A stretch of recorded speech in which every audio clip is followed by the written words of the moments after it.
দ্রুত টাকা পাঠাও আমার জন্য।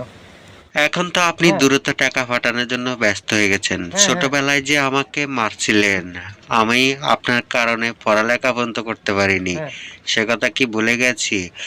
আমি আমি যদি বাংলাদেশে থাকি কোনো টাকা দিতে পারবো না। বিদেশ গেলে হ্যাঁ অবশ্যই টাকা হ্যাঁ। পয়সা সব দিব। তুই তো এখনোই টাকা পাঠাস না আমার জন্য, আর বিদেশ যায় তুই কি টাকা দিবি? তুই তো আমার লাগে 1 টাকা পাঠাবি না বিদেশ গেলে। টাকা ফাটায় বল। না না ফাটায় সেটা পরে দেখতে পারবেন। আপনি এখন মায়ের কাছে বলেন আমার জন্য শুধু একটু দোয়া করতে, শুধু এতটুকুই হ্যাঁ, চাই। তোর মার লগে কথা কইছি, আগে টাকা পাঠা, তারপরে তোর লেগে দোয়া করব। আমিও তোর মার লগে একমত, টাকা ছাড়া আমার কাছে কোনো দোয়া নাই। আচ্ছা বলতো, তুই কি সত্যি বিদেশ যাবি, নাম করে টাকা পয়সা না দেওয়ার লেগে একটা বাহানা শুরু করছস? বল, সত্যি কথা দেখেন বল। বাবা, আপনাদের মনে হ্যাঁ এত বিশ্বাস কম।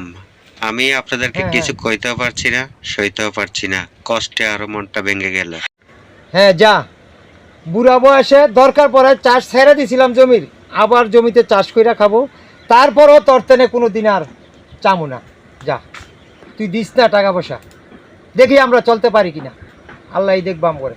এই নাটকটা দেখে অবশ্যই বুঝতে পেরেছেন ছোট বাচ্চাদেরকে এভাবে মারতে নেই। তারা যদি ওই মার খেয়ে মনে কষ্ট পেয়ে যায় তখন কিন্তু বড় হয়ে গেলে পরে আপনাদের জীবনে অনেক কষ্ট নেমে আসতে পারে। তাই বাচ্চাদেরকে সুখে রাখুন, আনন্দে রাখুন, আপনারাও একসময় অনেক সুখে থাকতে পারবেন। আল্লাহ হাফেজ, ভালো থাকবেন।